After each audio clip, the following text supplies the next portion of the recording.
যখন মানুষ প্রচণ্ড ক্ষুধার্ত থাকে এবং তার খাওয়ার কিচ্ছু থাকে না কাছে, তখন সে তার নিজের বাচ্চাকেই খায়। এই ঘটনা আমরা অনেকবার শুনে থাকি।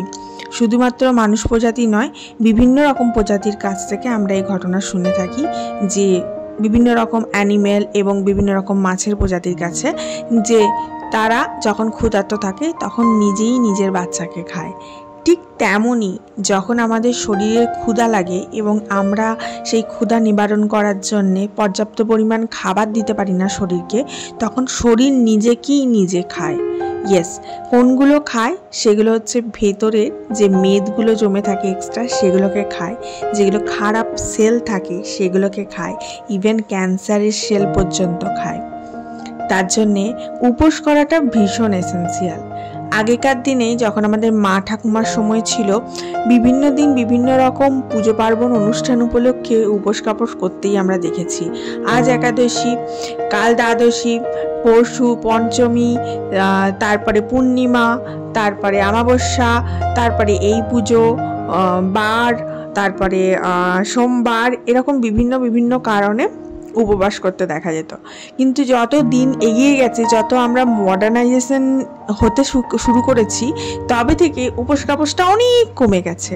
যবে থেকে আমরা ঘরের মহিলারা বাইরে গিয়ে কাজ করতে শুরু করেছি এবং সেলফ ডিপেন্ডেন্ট হতে শুরু করেছি, তবে থেকে আমরা উপোস কাপড় অনেক কমিয়ে দিয়েছি। খুব রেয়ার কয়েকটা উপোস কাপড় হয়তো আমরা বছরে হাতে গুনে করি।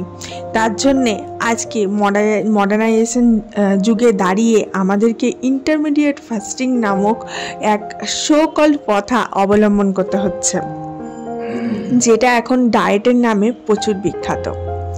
কিন্তু এই কথাটা সত্যি, যদি তুমি একটা খাবার স্কিপ করো, একটা মিল স্কিপ করো, একটা জায়গা নিজের শরীরকে ডেভেলপ করার জন্য সুযোগ দাও, সেই সময়টা যে তোমার খিদে লাগবে, সেই খিদেটা শরীরের ভেতরের যে অংশগুলো আছে তারা নিজেরাই চেষ্টা করবে নিজেদের খাবারগুলো, মানে ভেতরের অংশগুলোকেই খেয়ে সেই ক্ষুধাটাকে নিবারণ করতে।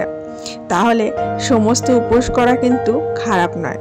Hello everyone, this is Ivy, welcome back to my channel. Isha's ডায়েরিজের নতুন সকালে তোমাদের সকলকে ওয়ার্ম ওয়েলকাম জানাই।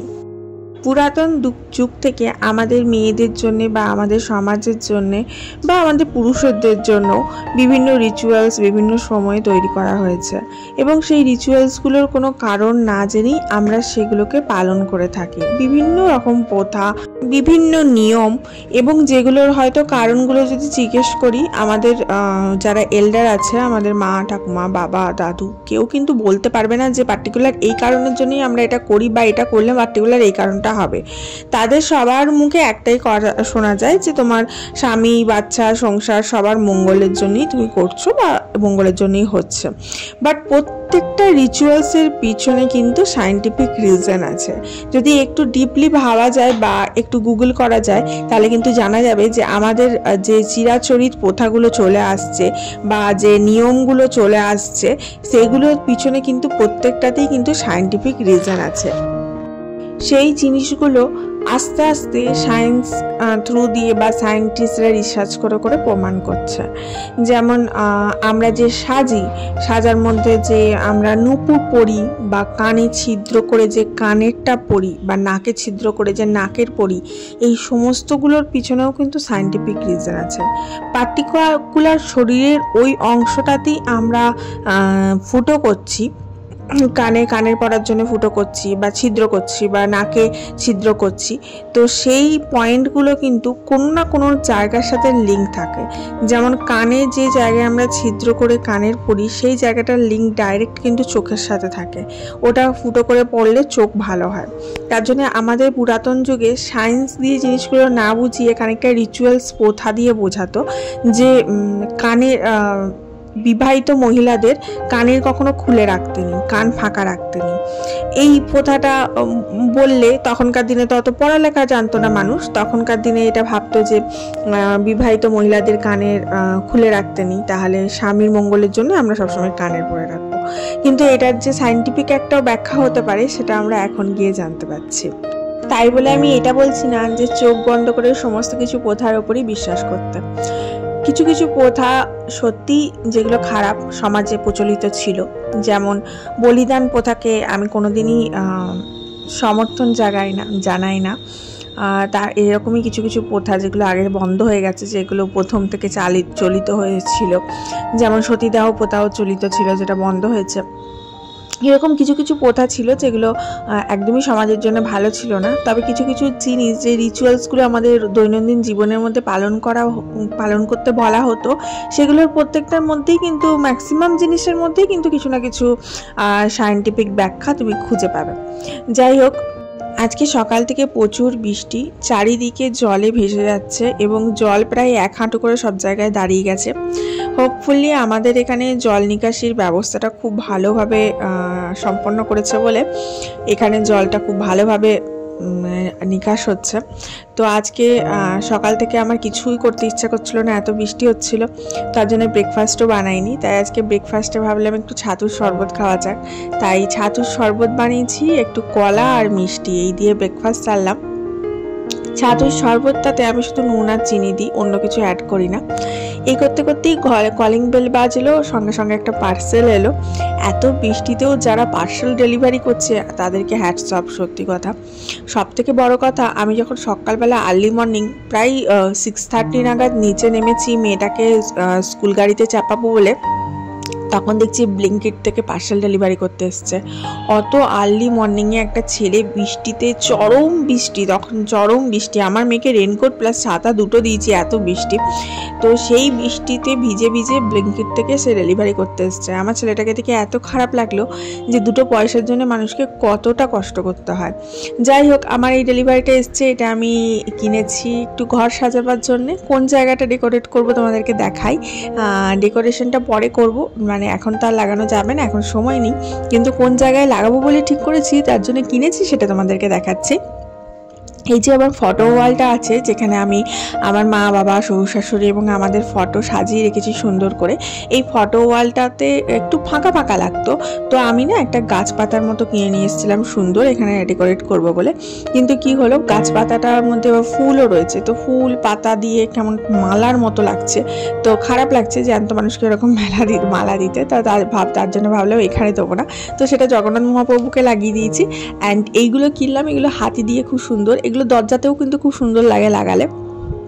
তো এইগুলো দুদিকে দুটো লাগিয়ে দেবো ঠিক করেছি, দেখতে ভীষণ ভালো লাগবে। দেখা যাক কবে লাগানো যায়, কিনে তো রাখলাম, তারপরে যবে সময় সুযোগ হবে লাগাবো। আর এই জিনিসগুলো না খুব সুন্দর দড়ি দিয়ে ব্যবস্থা করে করা রয়েছে, খানিকটা জয়পুরি প্রিন্টের মতো। আর ওই হাতিগুলো হচ্ছে তোমার মাটি দিয়ে করা সম্ভবত। যে কোনো দরজার সাইডেও কিন্তু ঝোলানো যায়, ডেকোরেশনের জন্য ভীষণ সুন্দর আর ভীষণ অ্যাস্থেটিক লাগে লুকটা। যাই হোক, এখন আমি একটু ছাতুর শরবতটা এনজয় করছি। ছাতুর শরবত আমি খুব একটা খেতে ভালোবাসি না, তবে ছাতু মুড়ি খেতে আমার ভীষণ ভালো লাগে। ছাতু, তার মধ্যে চিনি দিয়ে, মুড়ি দিয়ে আমি একটা সময় টিফিনে খুব নিয়ে যেতাম যখন কলেজে পড়ি।